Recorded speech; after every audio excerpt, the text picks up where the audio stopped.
Welcome to practice number 2. If you weren't with us last season, one of the main things we focus on is bringing in outside coaching.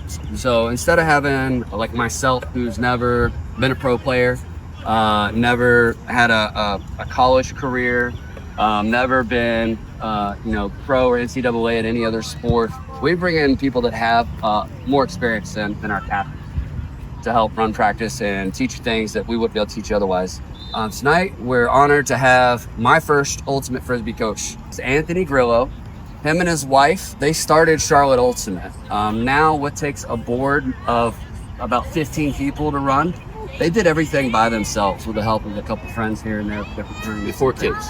Anthony started our first club team, which was this team right here. That's why I wore it tonight, Queen City Thunder. So he's played nationals, he's played beach nationals, played worlds. Your last nationals, y'all finished second. Nationals was 3rd and 4th, and worlds and beach was 2nd. Yeah, it's awesome. So he's been there, he's done that, he's taught me everything I know. And I've just tried to improve upon that as the years have gone by. So small little round of applause for Anthony Grillo. He's gonna work us tonight. You might hate him by the end of the night, but I promise we're all gonna walk away from this practice a little bit better at everything we do. Thank you guys for being here and sort of working through guest coaches. I know that's a hard thing to do. The flow of practice will be different sort of each time. My objectives are simple, is to sort of teach a couple of things and then rep the heck out of it, right? And sort of figure out how to apply that into game situations. And those 2 things Cliff asked me to work through are sort of the mark and then breaking the mark. And so we'll do some dynamic warm-ups and play around and get sweaty first, and then get in some really focused drills on handwork, footwork, eyes, and working through the mark and what is the mark, why is it valuable, what is it meant to do, and then work through some drills with that. And then work through breaking the mark that sort of flow off the sideline and or in trap situations, how to move the disc effectively into open space off the sideline, so there's no more cramming as much as possible. And again, this is just like a continuation of the warm-up. It's like if you're tight, you just got here, stretch first. But this is, working again, explosive lower body movements.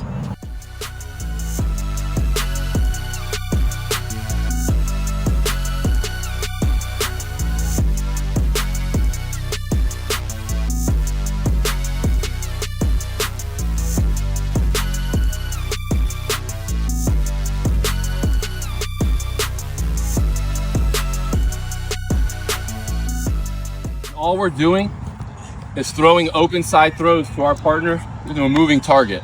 It's not catch and try to throw it super fast. It's catch, stop, make a pivot foot, and throw a strike zone pass to a moving target while our heart rate's up, while we're breathing heavy, while we have to jog and move. The running and jogging part's like a 75%, right? So let's have 2 lines, one on the disc and one over there. And we're gonna go down and back. If you're here, pick up a disc, you're ready to go.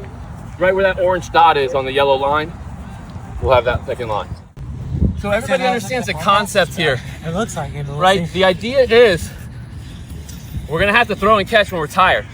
These are unmarked, undefended throws to open space. Right? So this is like the basics. Count your mistakes. They do push-ups down there for the drop for throwaways. Yeah. The running part of this is almost like 70% running. Stop, make a throw to a moving target, a strike zone pass.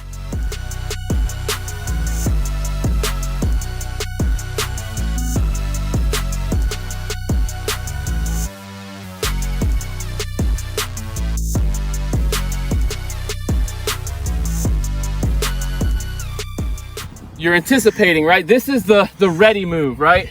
As I'm doing this, you're the next, right? You're gonna go out to in. So as I'm moving here, I want to accelerate in and out of my change of direction. My change of direction is right around here in a straight line back to this imaginary line. So this is really flick road, right? You're the same thing with the timing in, and you want to catch it on the line. As that line is moving, toes around the cone, right back to the line, toes around the cone. Accelerate in and out of your change of direction. You don't have to sprint the whole way, but sprint in 1-2 and 1-2 out of the cut, right? Toes around the cone, toes around the cone. Catch it on the line, right? Throw to the line, catch on the line. Start earlier, so your timing is better. So these are right flicks? These are all flicks for right-handed throwers. What is the purpose of the mark? The mark is to take away a portion of the field from the thrower. Therefore, your defense can lock in and play the other portion of the field. Fundamentally, the mark is flawed. You're asking one person to take away something that's really difficult to take away as the skill of ultimate throwers advances in this game, right? So to say one person is going to be able to stop Cliff from throwing the disc on this side of the field is a flawed strategy, sort of in my opinion. But we can be as good and as fundamentally sound as this as possible. So in this particular drill, it's a straight up mark. Cliff's trying to make a break throw. We're just here working lunge movement, make the throw. The thrower will run and follow their throw. So you throw to him, you're then gonna run and be the mark. You're gonna stay here, catch that next pass. Make sense? Start at like 50, 60%. The idea is not for the D to get Ds yet, but it is for us to see the disc and sort of meet the point of release with our hands. Meet the point of release as the thrower is moving, and we don't need to make sort of wild, big pivots. Let's do it sort of pretend you're in a telephone booth, right? Make a throw through a telephone booth. So we could probably like take 5 steps that way, so we have some space between our groups, like we can move down. No overhead throws, right? So this is a backhand or a flip at his stand, and just make sure you got it right in front of your line.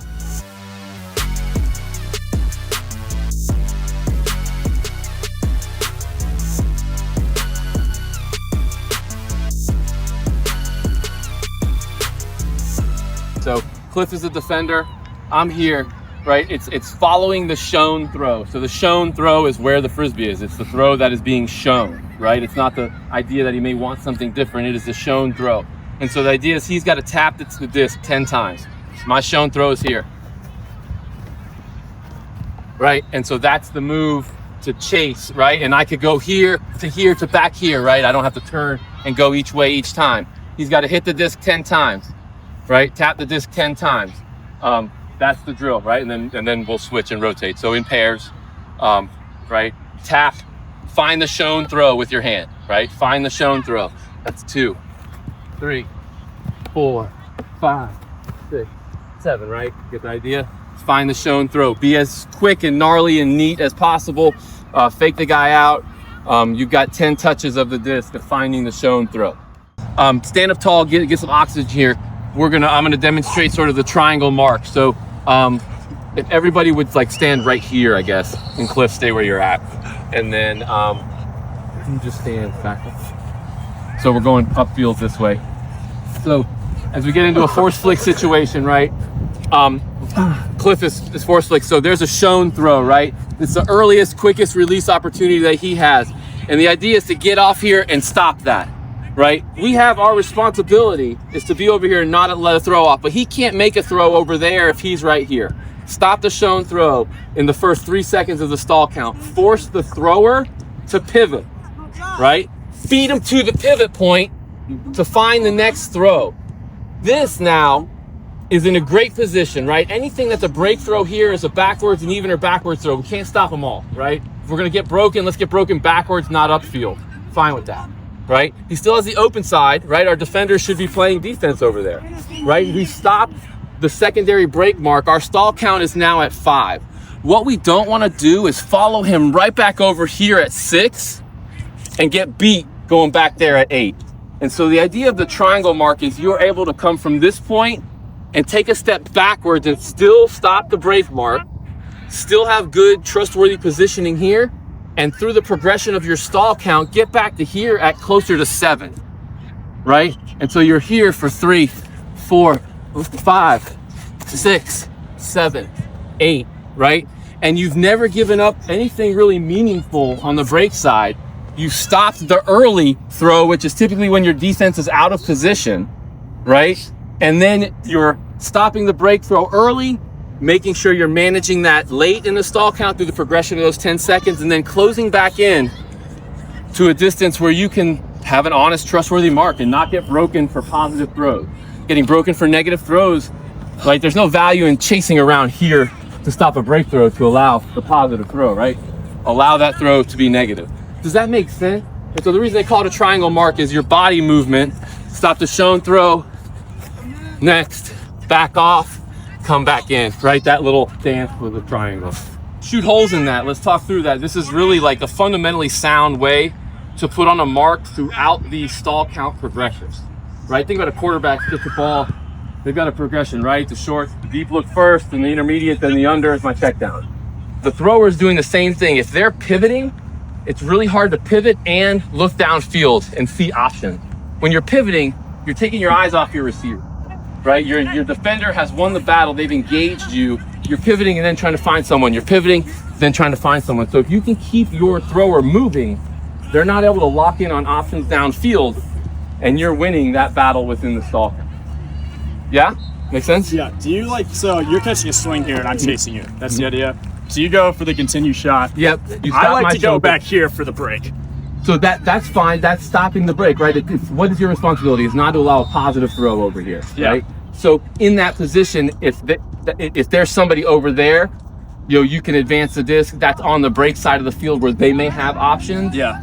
There's nothing wrong with that, right? The idea behind stopping the break throw is stopping the upfield break, right? The backfield or even, like, you can't do it all, right? It's one person. So if they can stop the early continuation, the late, the intermediate break, and then force them to come back to the open side where your defense is now settled into positioning, that's a win, right? And typically what we want to have is a good mark here, and then be the reset offensive player. So stand over there and Cliff mark the reset offensive player. So in this sense, come mark me, right? Like, what we want here is exactly that. Is almost Cliff's ass facing me, is suffocating the reset, playing his belly button, making the quickest and closest throws the hardest throws to complete. Right? I want the reset to be the most difficult pass to me. Right? And that takes what we call suffocating the reset. So trustworthy marks, suffocating the reset, and then everybody downfield is playing underneath their man. So late in that stall count, the huck isn't there early. We've pivoted. We're now looking for a bailout. Boom, it's covered. Boom, it's covered. It's a stall or it's a turnover. Right? And so the idea is you're distracting early through the stall count, and late in the stall count, your handler defense and your downfield defense are winning battle. So your movement here, there's nothing wrong with that. You want to prevent, like, them to be able to, if you're off of me, I can throw a scuba over you. If you're on me, that's harder to make. And so the type of thrower you have, you want to recognize what their strengths are and prevent the upfield breakthrough. The backfield breakthrough is I think what you're able to give away. To start your question, if you're chasing this swing right here, if you have 3, 4, 5 steps to catch up to him, that's plenty of time to see what the front of the stack is doing while you're going, and to see maybe what's cutting down here is the reset handler. So you can arrive here knowing what your second point of the triangle should be, even though you don't have eyes in the back of your head anymore. So by the time I get here, I might know I already saw Phil coming for reset. And so that's big threat, and I see nothing happening here. So then I'll come fight against this breakthrough here and then back up. What I love is someone who's super aggressive on the open side mark, because this is going to be all day. Like, I mean, they're not going to be good enough to stop that with consistency. And so the idea here is to be in a position where they can't make this throw, not where you're stopping that throw. That's what your downfield defense is supposed to do, right? You're not supposed to get a hand block on the open side throws, right? You're definitely going to be out of position on the back side if you're way over there, right? So the idea is a trustworthy mark. What is your responsibility? Not allow an upfield break throw, right? And so an upfield open side throw, great. We got to play defense downfield, be athletic. A reset that's back behind, sure, great. Negative yards, reset the stall count, let's play, right? Is we want to make a cut 4 or 5 step, stop the shown throw, boom, and then cut it right across and make that throw. We want to allow that throw to happen, right? Allow it? Yeah, and so and that's it, right? That's the throw. You catch the disc, you become a thrower. The thrower becomes the mark peels off and goes to the cutting part of the drill, right? So everybody's going to do that. So before the cutter engages, I want us to go through the triangle once, right? So you're on the mark, so we're going to go stop the shown throw, boom, stop the break, with no cut, yep, come back to the open side, stop that, and then the cut will come.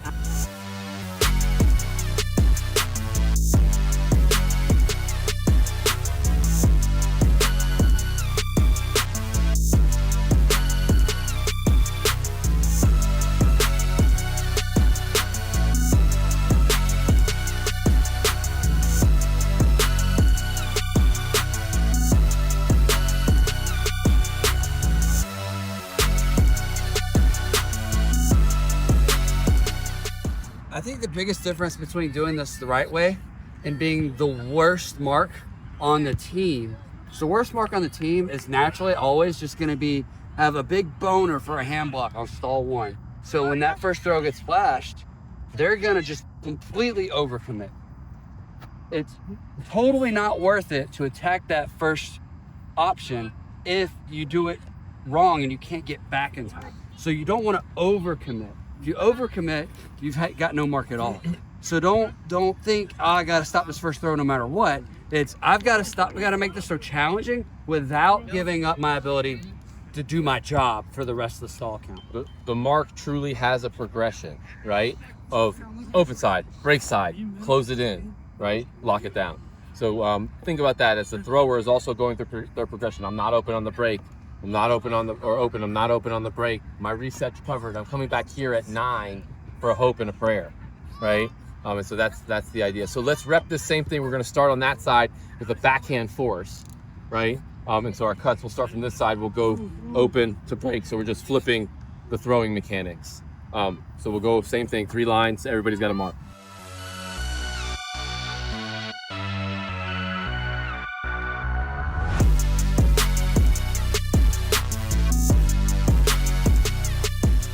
All right, so let's have 3 lines. One on that disc, one right here, and one on that orange line. The disc in the middle. So in this drill, you're doing one of 3 things. You're throwing, you're cutting, or you're catching. And that's like super oversimplifying it. But the idea is it's a spatial reaction chemistry type of drill. So these 2 players will come together in the middle, and the thrower will say flick or backhand. So jog to the middle with me. We'll say flick or backhand. Flick.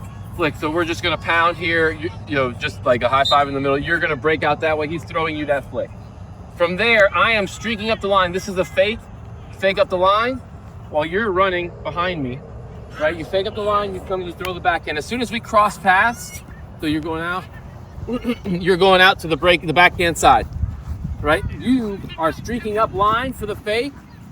Backhand, no. So it's streak up line like to an even point, right? Even with him, you've gone far, like you make me really tired. So like here, you're faking this. You're now pivoting and throwing this to you. As I'm coming up the line, I hear his catch. I'm out here, you're streaking up the line for me to fake, come back.